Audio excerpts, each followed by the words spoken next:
Saya extend lagi sikit lah untuk orang yang baru masuk, Nizam, siapa, Sefo, Alan Syami. Saya extend lagi sekejap sebab saya mau bagi sampai twin tu. Okey, jadi ini silibus kamu, mungkin soalan dia tanya macam mana kita mau detect pregnancy. Biasa orang akan ambil pregnancy test yang melalui air kencing tu kan. Ini ada banyak jual lah di mana-mana. Contoh macam di Watson pun ada. Watson lah yang paling senang. Okay? Dia drugstore yang biasa-biasa ni pun ada. Jadi apa yang perlu dibuat, maybe the mom atau female tu dia akan kencing di cup ke, apakah cup, bukan cup minum lah tempat anu, dan dia dip, rendam ini hujung ni ataupun dia akan dip hujung ni nanti, and then akan result keluar di sini. Ini sudah ada dia beritahu. Kalau pregnant 2 line, kalau not pregnant 1 line. Actually apa yang dia detect, apa yang boleh didetect dalam air kencing tu yang menyebabkan orang boleh tahu itu adalah maksudnya this person pregnant atau tidak. Ini nah, HCG, human chorionic gonadotropin. Okay, this hormone, maksudnya hormon ni dia was produced by placenta. Okay, and then this level of hormone increases at early stages of pregnancy and will double 2 or 3 days for the first 4 weeks of pregnancy. Okay, apa fungsi, kenapa placenta keluarkan hormon ni? It's actually to ensure the corpus luteum continue to secrete estrogen and progesterone at early stages. Ingat, corpus luteum ni kerja dia hanya pada early stages saja. Early stages maybe for 3 to 4 months. The rest nanti placenta yang akan ambil alih peranan corpus luteum ni. Placenta yang akan secrete the estrogen and progesterone. Jadi this hormone can be detected in urine. Sebab placenta hanya akan ada bila ibu orang tu pregnant, macam tu lah. Okay, next. Why we need the placenta and umbilical cord? Umbilical cord in fetal development. Okay, fetal ni ataupun bukan fetal lah, fetal. Fetal tu maut, fetal. So placenta is formed during from the endometrial. Okay, placenta ni actually yang ini, yang melekat ni. Ini adalah placenta. Tapi nanti dia akan extend jadi kantung lah. Ya, tapi placenta ni dia lebih kepada yang bahagian melekat. Melekat maksudnya ini perut ibu. Ini tadi endometrium wall kan. Di sini dia extend. So placenta adalah ini. Apa tu placenta? Ni nah. It's a connection between blood vessel. Blood vessel mama dengan blood vessel anak, dia ada connection. Tapi walaupun connection, dia ada perbezaan. Perbezaan maksudnya the baby has its own blood vessel, the mother pun ada juga. Dia bukan sharing. Maksudnya kalau kita, kalau not kita lah, kalau mother dia makan sesuatu makanan, ada orang pernah tanya, jadi kalau saya makan ikan, termakan tulang ikan, baby saya tercucuk kah tu? Ada yang tanya begitu. Kalau saya makan ayam banu macam tu lah, begitu-gitu kan. Macam the object to itself. Kalau kamu belajar sains atau fikir logik pun, kan kita ada digestive system. Digestive system ni kasih hancur. Apa yang kita makan tu hancur betul-betul. Melainkan selulus. Sayur lah kita tidak boleh cerna. Okay? Jadi yang mengidam tu apa teacher? Mengidam tu itu tidak tahu lah. Itu dari segi sains ada explanation kah? Cikgu pun tidak pasti. Okay, so dia yang kerisauan macam tu lah. Jadi kalau saya makan benda-benda macam saya tertelan tulang ikan, bahayakah untuk baby saya? Logik dia yang satu, ada digestive system. Tulang tu dia akan hancur lah juga. And then apa yang kita makan masuk dalam saluran darah kita. for the mom. And then barulah nanti any nutrient akan diffuse masuk pergi, ni nah, kamu tengok, umbilical cord. Umbilical cord ni dia ada dua, satu vein, satu lagi umbilical arteries. Okay, dia terbalik macam yang asas. Actually, generalnya arteries will carry oxygenated blood. Secara general, arteri yang bawa darah beroksigen. Okay, while vein will carry deoxygenated yang tiada oksigen. Tapi for umbilical cord dia terbalik. Okay, umbilical vein yang bawa oksigen and nutrients from placenta to the fetus. Maksudnya yang ini placenta ni kan dia pertukaran exchange. Dia ambil yang dari mom tu yang mana bagus nutrient, okay ambil and then masuk pergi, tengok di sini dia bersambung dengan pusat baby tu. Umbilical cord, vein, umbilical vein and then baru dia spread to baby macam ni. Sama juga arteries.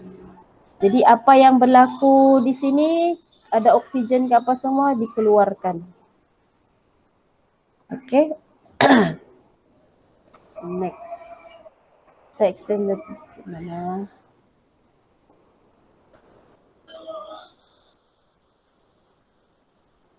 Placenta. Placenta tadi kita sudah tengok umbilical cord. Function dia adalah to exchange the nutrient and oxygen. At the same time, dia akan diffuse out carbon dioxide and also fetus. Okay, baby macam mana dia dapat carbon dioxide? Dia bernafas. Sama juga carbon dioxide ni actually because of inner dalaman punya metabolism. Okay, metabolism. So ada supply oksigen barulah berlakunya metabolism, barulah dia punya hasil adalah carbon dioxide. Carbon dioxide tu yang akan dikeluarkan, diffuse out from the umbilical cord. Boleh. Placenta pula, it's actually an exchange site of substance between mother and fetus. Apa yang kita exchange? Inilah tadi tu. Glukos, semua yang baik-baik kita ambil. Glukos, amino acid, hormone, antibodies, oxygen absorb from mother's blood into the fetal blood capillaries. Okay. Kalau dia punya yang mana kita mau discharge, carbon dioxide, waste, urea macam tu daripada fetal blood capillaries into the mother's blood circulation. Macam tu. Next, other than that, placenta juga macam dia kan saya sebagai tahu 3 or 4 months pregnancy, corpus luteum yang akan secretes progesterone. After that, placenta yang akan take place. Sila slow down. Okay. Kenapa perlu ada estrogen throughout the pregnancy? Supaya maintain the endometrium thickness. Tebal.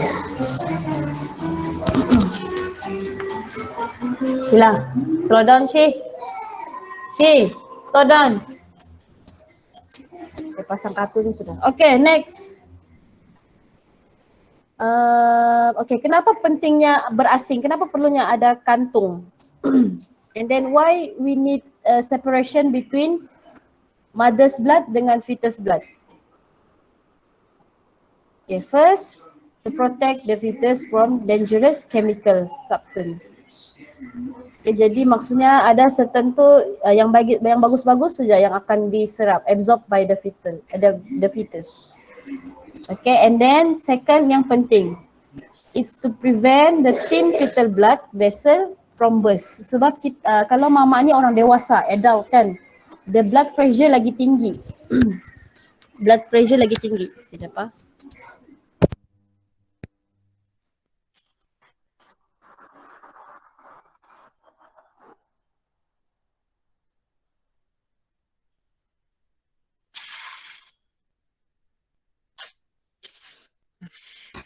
Okey.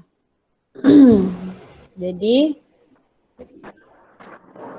as an adult, dewasa, blood pressure lagi tinggi. Kalau kanak-kanak ni atau kanak-kanak lah ataupun yang budak-budak, blood pressure rendah. Begitu juga apalagi kalau fetus yang dalam perut.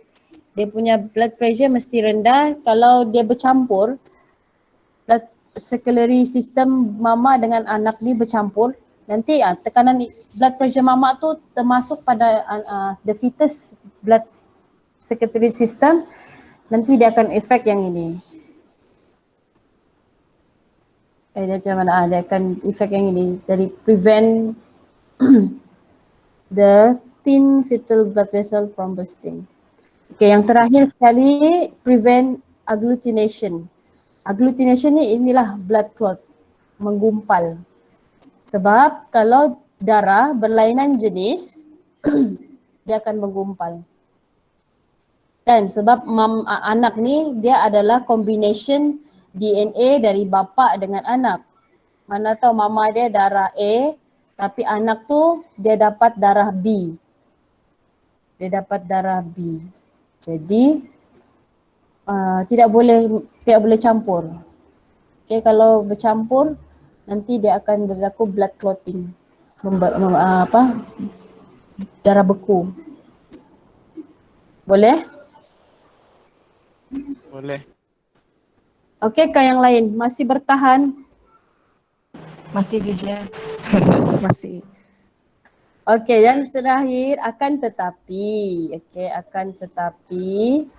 ada juga certain substance yang this placenta dia tidak boleh prevent, tidak boleh halang, which is drugs, medication, inilah yang bahaya-bahaya, drugs, medication, cigarette smoke and alcohol. Okay, walaupun placenta ni fungsi dia adalah untuk to protect the fetus from dangerous chemical, tapi ada juga certain dangerous chemical such as drug, alcohol, cigarette smoke, medication yang dia tidak boleh prevent. Jadi sebab itu kenapa bahaya kalau ibu mengandung tidak boleh makan itu, makan ini. Even the HIV virus, HIV and rubella pun tidak boleh dihalang oleh placenta. Tapi itu once the mom is exposed to the HIV, possibility anak itu dapat pun memang dia akan dapat, confirm dapat. Okay? Okay, yang ini saya mau cakap pasal HIV. Saya ada tanda kerja kamu modul. Soalan dia, adakah orang HIV akan terus kena AIDS? Tidak. Tidak kan? Okay, HIV ni sebenarnya dia tidak ubat. Dia tidak ubat HIV, tapi dia boleh ada rawatan untuk mengawal. Mengawal, okay? Mengawal. Jadi bila sudah tahu, bila kita tahu the mom is exposed, is having HIV and then pregnant, kita boleh agak sudah the baby will get the HIV. Jadi awal-awal sudah kena kasih treatment. Jadi so itu tidak semestinya dia akan jadi AIDS. AIDS ni bila untreated HIV. Dia tidak rawat, dia akan jadi teruk lah. Jadi AIDS. You die kah tu? Kalau AIDS, yes, dia ada possibility mati lah. Okay, last but not least. Okay, ni second last. Formation of twin. Adakah sini yang ada twin yang saya tidak tahu? Tidak. Tidak lah kan. Okay, twins. Twins ni dia ada dua. Identical and fraternal. Identical ni sama. Fraternal ni identical ni kembar seiras. Fraternal ni kembar tidak seiras. Fraternal ataupun kamu cakap non-identical pun tidak masalah. Tak benda yang sama juga. Okay.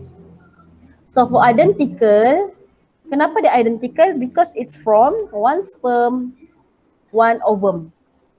Nanti barulah embryo tu dia akan divide into two.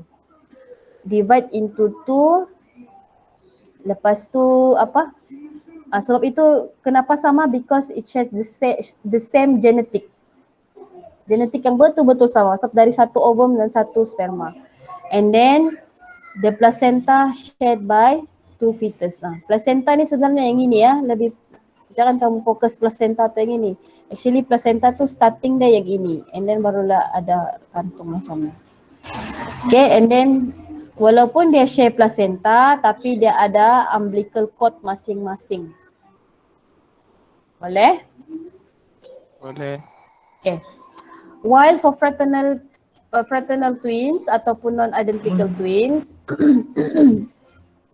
dia betul-betul dari yang berbeza. Sebab itu, ni dua ovum, ova lah, dia sudah jadi plural, two sperms. Okay, itu kenapa kalau kita belajar oogenesis, one ovum, one ovary produce one ovum. Tapi ada certain cases, certain cases lah. Mungkin ovum tu dia produce kiri kanan. Okay, ovary kiri produce ovum, ovary kanan pun produce ovum. Available lah dua ovum available, lepas tu di fertilize lagi oleh dua sperma yang berbeza. So itu kenapa dia betul-betul berbeza. We call it as kembar, twins, because they born at the same time. And this ovum and this zygote, dia ada separate placenta. Boleh?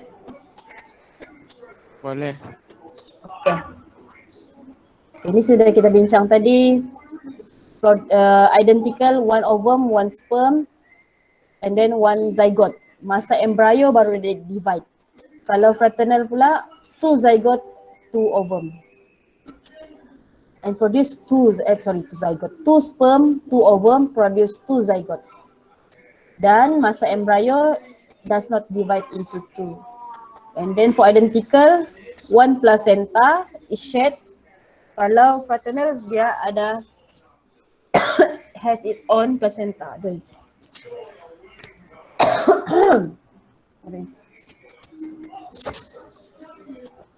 ini kan boleh baca sendiri, dia punya genetik sama. Kalau non-identical tidak sama. Jantina. Kalau identical dia mesti sama jantina. Tapi kalau non-identical, fraternal, dia boleh sama jantina, boys, girls, ataupun different. Dalam satu kali twin tu ada boys and girls. Okay. Tetapi from identical twins ni, dia ada possibility jadi conjoined twins. Conjoined ni kalau dalam bahasa Melayunya kembar siam. Okay, atau Siamese twins, ada mana-mana lah. Tapi biasanya kita guna istilah buku ni lah, conjoined twins. Conjoined twins happen, kan kita tahu identical dia start from one ovum, one sperm, and then forming one zygote. And then it needs to be, the embryo divide into two. Tapi pada masa dia mau divide itu, dia incomplete. Okay, the incomplete division of embryo will cause conjoined twins. Maksudnya baby ni yang gambar di sini ni, dia sepatutnya sepatutnya dia divide lah, tapi incomplete, tidak lengkap, dia stop di situ. Patutnya membahagi lagi tapi terstop. So dia akan jadi conjoined twin. Maksudnya physical parts are still fused together. Okay. The life of conjoined twins may be difficult. Biasanya kalau and then most, kebanyakan bukan semua lah, most conjoined twins die before they are born ataupun ada short lifespan, tidak hidup lama. Okay, ada yang mau dipisahkan juga. Laden Laleh lah, ada satu yang famous, banyak sebenarnya conjoined twin, tapi yang famous ni yang dunia tahu adalah Laden Laleh. Laden Laleh ni dari Iran ke Iraq, pasangan conjoined twins. Dorang di kepala, okay, di kepala, dorang fuse di kepala. Jadi dorang share the kepala ni kan ada brain. Brain ni kan main organ juga. Okay. Jadi dorang insist juga untuk kasih separate. Umur dorang macam perempuan dewasa sudahlah. Saya tidak ingat 21 kah something. Nanti kamu boleh baca. Laden Laleh. Okay. And then dorang berjaya separate, berjaya dipisahkan kepala dorang macam ni kan. And then badan masing-masing. Kepala tu berjaya surgery tapi lifespan tidak lama. Dia meninggal I don't know which one yang meninggal dulu lah hari tu. Laden yang meninggal dulu ke atau Laleh, tapi tidak lama, beberapa few hours after the surgery memang meninggal. So memang anulah risiko tinggi. Tapi ada yang berjaya. Kamu tengok, kamu boleh ni Along Angah Kembar Siam. Jadi Along Angah Kembar Siam Malaysia. Diorang pun a bit famous jugalah, quite famous jugalah dulu di Malaysia sebab Along dengan Angah ni kembar siam, diorang bersambung di bahagian kaki ke bawah. Okay, lepas tu diorang dapat tajaan dari Raja Arab untuk bedah diorang dan berjaya dipisahkan. Nanti kamu tengoklah. Okay, next. Okay kah? Okay. Alan? Okay. Kayang? Okay. Mercy, okay. Okay. Tepo?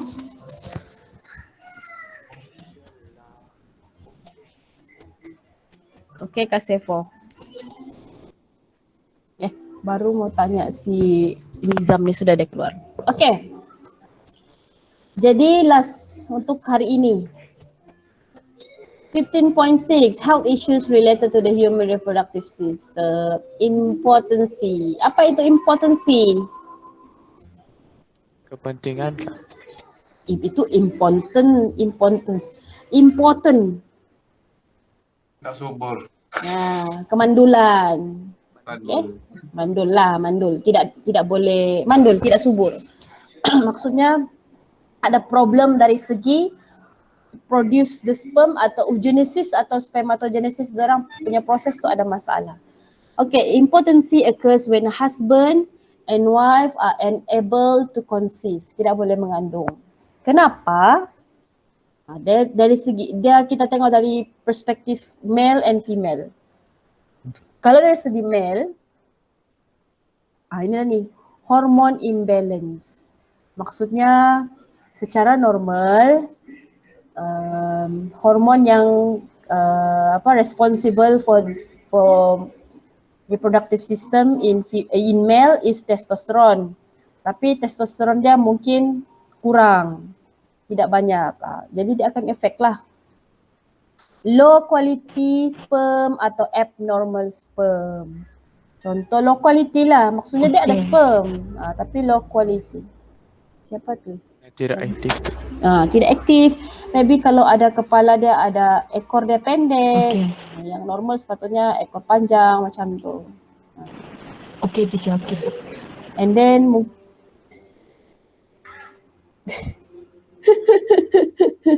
siapa tu? Okay. So testis does not produce sperm. Okay, kita tahu testis kemarin kita ada, dia adalah tempat penghasilan production of sperm, tapi bukan tiada testis, tidak, dia ada tapi not functional. Okay, erectile dysfunction ni maksudnya mati pucuk, dia punya penis dia tu dysfunction, dia tidak boleh erect. Okay, tidak boleh erect, tidak boleh ejaculate, tidak boleh menghantar to transport the sperm tu to the vagina. Pun ada masalah juga. Low sperm count. Maksudnya kalau yang biasanya sperm bermilion-milion, mungkin dia dapat hasilkan sedikit saja. Jadi bila sedikit, possibility untuk fertilization tu pun rendah. Macam tu. Okay, untuk female sama lebih kurang lah, dia starting dengan hormon imbalance. Kalau tadi di di male testis tidak boleh produce sperm, tapi kalau di female ovaries tidak boleh produce secondary oocyte. Okay. Kemudian abnormal uterus. Ada satu yang famous tu kan, ada baru-baru ni without uterus. Ada perempuan physically luar dia semua okay, normal, tapi bila check uterus tiada. Without uterus. Ada satu istilah dia, saya lupa lah. Growth in uterus ni maksudnya masa ada baby, not baby lah, I mean there's a embryo, berjaya ni sampai embryo, sampai peringkat embryo. Tapi embryo ni dia tidak develop, dia ke kantung kosong saja. Dia macam macam kismis, raisin. Lepas tu dia tidak develop jadi besar macam tu. Jadi itu yang masalah dia. Mungkin nutrien tidak cukup ke apa. Okay, block fallopian tubes. Kita tahu fertilization happen at the fallopian tube kan. Tapi kena block. Macam mana mau jumpa dengan sperm? Okay. Nanti adalah tu cara dia. Di situ lah kita panggil dia treatment. Semua masalah-masalah ni saintis cuba cari cara. Kalau kena block tak apa, block saja masalah dia. Okay, kita cari jalan, keluarkan ovum, fertilize dia secara makmal. Okay, in the lab. So di sini kamu punya silibus sangat simple. Kalau dulu KBSM banyak cara ni, kena tengok. Okay. Ini adalah untuk kemandulan. Ya kan, kamu kemandulan yang kamu kena belajar. Kalau dulu macam mana mau kontrol birth, ini tidak pula. Okay, so di sini kalau masalah dia hormon, kita treat lah dengan hormon terapi. Mungkin kalau dia kurang hormon progesteron, so we supply the hormon progesteron. Kalau masalah dia testosteron, we supply that person with hormon testosteron, macam itulah. Hormonal imbalance can be treated with the hormonal therapy. Okay, next, block fallopian tube ni, tengok, dia boleh buat surgery. Okay, surgery ataupun surgery maksudnya mana yang block tu dia akan buat laluan lain kah, ataupun ini. Sama kalau lelaki pun dia ada masalah sperm duct kan, sperm duct ni pun tempat laluan, a passage for the sperm go to the urethra. Tapi kalau sperm duct tu block, ada masalah juga. In vitro fertilization, okay, IVF ni famous lah sebab ada number one singer Malaysia, Datuk Siti Nurhaliza kan?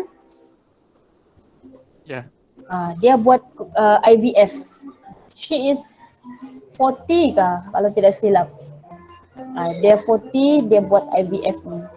And IVF ni sangat mahal. Okay, sangat mahal, beribu-ribu, puluh-puluh ribu.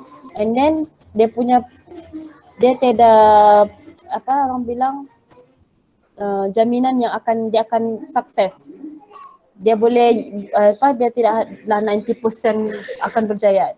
Dia still 50-50. Jadi maksudnya tadi ni kita lukis uterus kan, and then fallopian tube ni block.